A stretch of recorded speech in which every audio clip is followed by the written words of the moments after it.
नमस्कार स्टूडेंट, स्वागत है आपका अपने यूट्यूब चैनल सुबहांस क्लास में। हम आपके लिए लेकर आए हैं प्री बोर्ड परीक्षा पेपर 2021-22 कक्षा 10वीं विषय आपका विज्ञान के पेपर का ए टू जेड। आपको एक क्वेश्चन से लेकर सारे लास्ट तक के सभी क्वेश्चनों के हम आंसर देने वाले हैं, तो आपको वीडियो को लास्ट तक जरूर देखना है। यदि आपने अभी तक चैनल को सब्सक्राइब नहीं किया हो तो चैनल को सब्सक्राइब कर लीजिए। दिशा निर्देश पहले की तरह हैं, तो आप एक बार फिर से देख लीजिए। इसके बाद स्टार्ट करते हैं क्वेश्चन। पहला क्वेश्चन है आपका बहुविकल्पी क्वेश्चन, क्या होगा यदि तनु हाइड्रोक्लोरिक अम्ल को लौह चूर्ण पर डाला जाए? तो ऑप्शन दिए गए हैं। पहला ऑप्शन है हाइड्रोजन गैस एवं आयरन क्लोराइड का निर्माण होगा। दूसरा ऑप्शन दिया गया है क्लोरीन गैस व आयरन हाइड्रोक्साइड का निर्माण होगा। तीसरा कोई अपक्रिया नहीं होगी, लौह लवण और जल का निर्माण होगा। तो राइट आंसर क्या हो जाएगा हमारा? Option number A, hydrogen gas व आयरन क्लोराइड का निर्माण होगा। इसके बाद नेक्स्ट क्वेश्चन देख लीजिए। दूसरा क्वेश्चन है, ख नंबर, धातुओं को पतले तारों में खींचा जा सकने की क्षमता कहलाती, क्या कहलाती? तन्यता, आधात वर्धनीयता, चालकता, ध्वनिता। तो राइट आंसर क्या हो जाएगा? आधात वर्धनीयता। इसके बाद नेक्स्ट क्वेश्चन है, दो तंत्रिका कोशिका के मध्य में खाली स्थान को कहते हैं, क्या कहते हैं? द्विमिका, सिनेप्स, एक्सॉन, आवेग। तो क्या कहते हैं? सिनेप्स कहते हैं। इसके बाद नेक्स्ट क्वेश्चन है, घ नंबर है, निम्नलिखित में से अलैंगिक जनन मुकुलन द्वारा होता है, क्या होता है? Amoeba, east, Plasmodium, लेशमानिया। तो राइट आंसर क्या हो जाएगा? ईस्ट। इसके बाद नेक्स्ट क्वेश्चन है, विद्युत धारा उत्पन्न करने वाली युक्ति को कहते हैं? जनित्र, गैल्वेनोमीटर, अमीटर, मोटर। तो राइट आंसर क्या हो जाएगा? जनित्र। इसके बाद नेक्स्ट क्वेश्चन है, 4 नंबर है, निम्नलिखित में आहार श्रृंखला का निर्माण करती, घास बकरी, मानव, घास गेहूं, आम, बकरी, गाय, हाथी। तो राइट आंसर है घास बकरी मानव। इसके बाद नेक्स्ट है, छठवां है, विश्व में सबसे तेजी से कम होने वाला प्राकृतिक संसाधन क्या है? जल, वन, पवन, प्रकाश। तो राइट आंसर क्या हो जाएगा? जल। इसके बाद नेक्स्ट क्वेश्चन है, आवर्त सारणी में आवर्तों की संख्या कितनी होती है? 4, 6, 7, 8। तो राइट आंसर क्या हो जाएगा? 7। इसके बाद नेक्स्ट क्वेश्चन है, रिक्त स्थानों की पूर्ति करिए। तो पहला जल एक ऑक्साइड है, तो कैसा है? हाइड्रोजन ऑक्साइड है। धातुएं प्रायः ऊष्मा एवं विद्युत की सुचालक होती हैं। मादा एवं गर्भाश शिशु के बीच जैविक संबंध स्थापित करने वाला ऊतक अपरा या प्लेसेंटा कहलाता है। इसके बाद नेक्स्ट है, घ नंबर है, मानव के शरीर में अंडाणु का निर्माण होता है ओवन में या अंडाशय में। एक इंग्लिश शब्द है और एक हिंदी शब्द है। इसके बाद नहीं, पराग कोष में पाए जाते हैं। तो क्या पाए जाते हैं? पराग कोष में पराग कण पाए जाते हैं। इसके बाद 4 नंबर, अनुवांशिकी के जनक कौन थे? अनुवांशिकी के जनक थे ग्रेगर जॉन मेंडल। तो आपके सारे क्वेश्चनों का ए टू जेड लास्ट तक सभी क्वेश्चनों के आंसर मिलने वाले हैं, तो आपको बस वीडियो को लास्ट तक, एंड तक जरूर देखना है। इसके बाद नेक्स्ट है, किसी तार का प्रतिरोध उसकी लंबाई के व्युत्क्रमानुपाती होता है, क्या होता है? व्युत्क्रमानुपाती होता है। इसके बाद नेक्स्ट है, मस्तिष्क तथा मेरुरज्ज तंत्र बनाते हैं। इसके बाद नेक्स्ट है, सही जोड़े मिलाइए। तो पहला कॉलम ए, कॉलम बी, पहला दिया गया सबसे अधिक क्रियाशील धातु है सामान्य रक्तदाब। सबसे क्रियाशील धातु क्या है? राइट आंसर हो जाएगा पोटेशियम। सामान्य रक्तदाब क्या होता है? 120, 80। पादप हार्मोन, शुक्राणु उत्पादन नियंत्रण, तारों का टिमटिमाना, लेंस क्षमता क्या होती है? डायोप्टर होती है। जरा दृष्टि दोष के लिए क्या हो जाएगा? द्विफोक्सी लेंस। इसके बाद विद्युत विभवांतर का क्या हो जाएगा? वोल्ट। तो इनके सभी के एक बार फिर से देख लीजिए आंसर। पहले का हो जाएगा तीसरा पोटेशियम, दूसरे का हो जाएगा 7वां 120 80 mgh, तीसरे का हो जाएगा साइटोकिनिन, चौथे का हो जाएगा टेस्टोस्टेरोन, छठ डाडेलिया का हो जाएगा वायुमंडलीय अपवर्तन, 4 नंबर का हो जाएगा द्विफोक्सी लेंस, 6 नंबर का हो जाएगा नौमा अवतल लेंस, जा का हो जाएगा वोल्ट। इसके बाद एक शब्द या एक वाक्य में उत्तर दीजिए। शुद्ध जल का पीएच मान कितना होता है? शुद्ध जल का पीएच मान 7 होता है।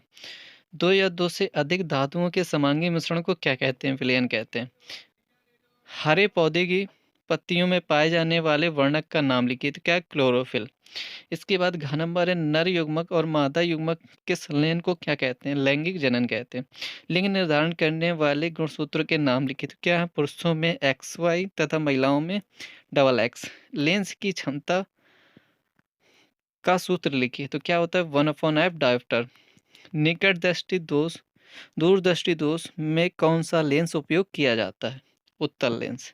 विद्युत प्रतिरोध का ऐसा ही मात्रक क्या होता है? ओम होता है। श्वसन की क्रिया ऊष्माक्षेपी या ऊष्माशोषी कारण लिखिए।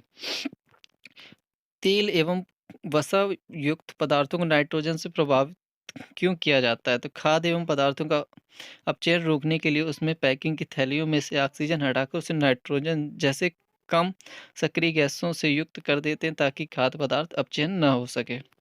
अमलगम किसे कहते हैं या संचरण क्या है? धातुओं का संचारण रासायनिक क्रिया है जिसके फलस्वरूप धातुओं का क्षय एवं विनाश होता है। धातुओं की क्षरण क्रिया जिसमें यांत्रिक कारकों के फलस्वरूप धातुओं का ह्रास होता है, इस क्रिया से भिन्न होती है। धातुओं में संचारण वस्तु रासायनिक क्रिया अथवा वैद्युत रासायनिक क्रिया के रूप में होता है। मेंडलीव की आवर्त सारणी के 2 गुण लिखिए। यह न्यूलैंड का अष्टक नियम का सिद्धांत है। न्यूलैंड के अष्टक नियम के अनुसार जब तत्वों को उनके बढ़ते हुए परमाणु भार के अनुसार व्यवस्थित किया जाता है तो कहीं से भी शुरू कर प्रत्येक 8वें तत्व के गुण पहले तत्व के गुण के समान होते हैं, इसलिए इसे अष्टक का नियम कहते हैं। पहला तत्व लिथियम के आरंभ कर 8वें तत्व सोडियम Na से गुण लिथियम के समान होते हैं। इसके बाद धमनी और सिरा में कोई 2 अंतर लिखिए। धमनी और सिरा दोनों में ही रक्त प्रवाहित होता है, पर धमनी का मुख्य कार्य हृदय से शुद्ध रक्त को ले जाकर शरीर में विभिन्न अंगों को पहुंचाना, जबकि सिरा का मुख्य कार्य होता है शरीर के अंगों से अशुद्ध रक्त हृदय तक लाना। दूसरा, कायिक प्रवर्धन किसे कहते हैं अथवा परागकण किसे कहते हैं? जब पौधे के किसी भी अंग में नया पौधा तैयार होता है तो उसे कायिक प्रवर्धन कहते हैं। कायिक प्रवर्धन अलैंगिक जनन ही होता है। प्रकृत कायिक जनन पौधे की जड़, तना अथवा पत्तियों से हो सकता है, जैसे आलू के कंद, अदरक के प्रकंद, प्याज के बल्ब, अरवी के धनकंद, ब्रायोफिलम की पर्ण कलिकाएं आदि। मानव के बच्चे का लिंग निर्धारण कैसे होता है? मानव में बच्चे का लिंग निर्धारण कैसे होता है? निषेचन क्रिया यदि पुरुष का एक्स लिंग गुणसूत्र स्त्री के एक्स लिंग से मिलता है तो इसे एक्स एक्स जोड़ा बनेगा, अतः संतान लड़की के रूप में होगी। लेकिन जब पुरुष का वाई लिंग गुणसूत्र स्त्री के एक्स लिंग गुणसूत्र से मिलता है, निषेचन करेगा तो इसे एक्स वाई बनते, से लड़के का जन्म होता है। परावर्तन के नियम लिखिए। आवर्तन के नियम लिखिए। परावर्तन के नियम। पहला नियम है परावर्तन की घटना के दौरान आपतन कोण I परावर्तन कोण R का मान बराबर होता है। द्वितीय नियम है परावर्तन की घटना में आपतित किरण, परावर्तित किरण, अभिलंब तीनों एक ही तल पर होते हैं। अभिलंब, आपतन कोण। ओम का नियम। ओम का नियम विद्युत परिपथ का अर्थ है। विद्युत परिपथ को परिभाषित कीजिए। विद्युत परिपथ का अर्थ है विद्युत धारा के सतत और बंद पथ को विद्युत परिपथ कहते हैं। परिपथ के टूट जाने से विद्युत धारा प्रवाह खत्म हो जाता है। विद्युत धारा किसी चालक के विद्युत आवेश के बहने की दर को विद्युत धारा कहते हैं। विद्युत विभव क्या है? यह एकांक प्रतिरोध किसे कहते हैं? प्रतिरोध किसे कहते हैं? एकांक धनावेश को अनंत से किसी विद्युत क्षेत्र लाने में किया गया कार्य विद्युत की माप है। परितंत्र के अजैविक घटक के नाम लिखिए अथवा ओजोन परत के क्षय होने के कारण लिखिए। ओजोन परत के क्षय होने के कारण। ओजोन परत के क्षरण का वैज्ञानिक व प्रमाणिक ज्ञान सबसे पहले अमेरिकी वैज्ञानिक शेरवुड रॉलैंड और मेरवो मोलिका ने 1973 में बताया। उन्होंने कहा कि ओजोन परत को मानव निर्मित गैस क्लोरोफ्लोरो CFC नष्ट कर सकती है। सन 1983 और 1984 में अमेरिकी उपग्रह निम्बस ने ओजोन परत की काफ़ी नज़दीकी से अध्ययन किया। 1987 में शोध द्वारा यह सिद्ध किया गया क्लोरीन गैस ओजोन को नष्ट कर सकती है। वैज्ञानिकों ने इस संदर्भ में पाया कि क्लोरीन का एक परमाणु 1 लाख ओजोन अणुओं को जब्त कर लेता है। अप्रैल 1991 में नासा ने बताया कि गत 1 दशक से ओजोन परत का 4.5 से 5% तक ह्रास हुआ है। इसके बाद 15वां क्वेश्चन, निम्नलिखित रासायनिक समीकरणों को संतुलित कीजिए। यह रासायनिक अभिक्रिया किसे कहते हैं? संयोजन व प्रतिस्थापन अभिक्रिया को उदाहरण से समझाइए। अथवा वाला ऐसे परिवर्तन जिसमें नए गुणों वाले पदार्थों का निर्माण होता है उसे रासायनिक अभिक्रियाएं कहते हैं। अथवा रसायनों से संबंधित अभिक्रियाओं को रासायनिक अभिक्रिया कहते हैं। ऐसे पदार्थ जो किसी रासायनिक अभिक्रिया में हिस्सा लेते हैं उन्हें रासायनिक अभिकर्मक कहते हैं। पदार्थ जिनका निर्माण रासायनिक अपक्रिया में होता है उन्हें उत्पाद कहते हैं। ऐसी अपक्रिया जिनमें दो या दो से अधिक अभिकारक मिलकर एकल उत्पाद का निर्माण करते हैं उससे संयोजन अपक्रिया कहते हैं। जब कली चूना और जल आपस में अपक्रिया करते हैं तो बुझे चूने का निर्माण करते हैं। एक प्रतिस्थापन अपक्रिया एक रासायनिक प्रतिक्रिया है जिसके दौरान एक रासायनिक परिसर में एक कार्यात्मक समूह को दूसरे कार्यात्मक समूह द्वारा प्रतिस्थापित किया जाता है। सूर्योदय के समय सूर्य रक्तताप क्यों प्रतीत होता है अथवा टिंडल प्रभाव को उदाहरण से समझाइए। सूर्य के समय सूर्य क्षितिज के निकट होता है। सूर्य की किरणों को हम तक पहुंचने के लिए वातावरणीय मोटी परतों से गुजरना पड़ता है। हमारी आंखों तक पहुंचने वाला प्रकाश अधिक तरंग दैर्ध्य का होता है, इसलिए सूर्य और सूर्यास्त के समय रक्तताप प्रतीत होता है। चुंबकीय बल रेखाओं के गुण या फ्लेमिंग के बाएं हाथ का नियम। चुंबकीय बल रेखाओं के गुण। चुंबकीय बल रेखाएं एक बंद वक्र बनाती है। चुंबकीय बल रेखाएं कभी भी एक दूसरे को नहीं काटती हैं। जहां चुंबकीय बल रेखाएं पास पास होती हैं, जिस स्थान पर चुंबकीय बल रेखाएं एक दूसरे रेखाओं को समांतर व दूरस्थ समान दूरी पर होती हैं।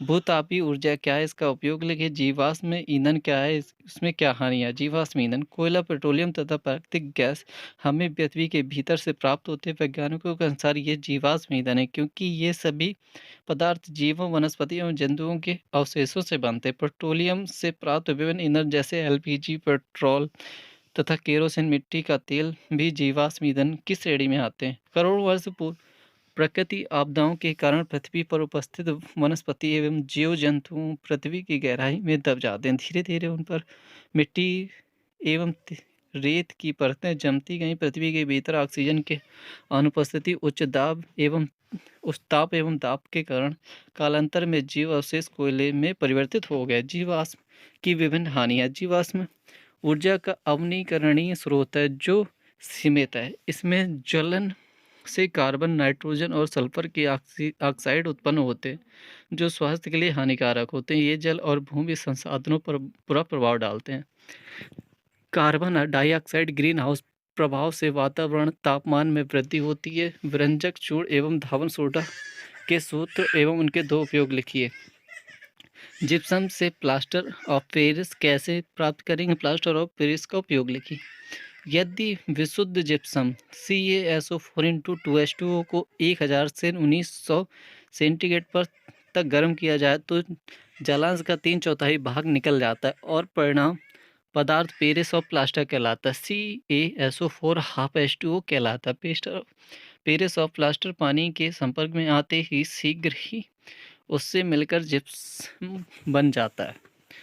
निम्नलिखित कार्बनिक यौगिकों के संरचनात्मक सूत्र लिखिए। Ethane, propane, butane, amine. देख लीजिए, इनके सूत्र देख लीजिए। NH3, H2O, CH4, CO2।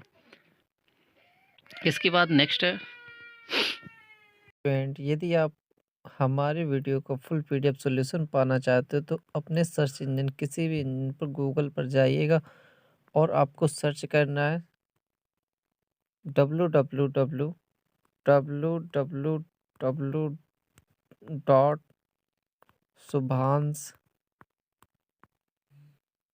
Classes. आपको बीच में स्पेस नहीं देना है। शुभांश क्लासेस .com सर्च करना है। जब आप सर्च करेंगे तो इसके बाद हमारी साइट खुल के आएगी।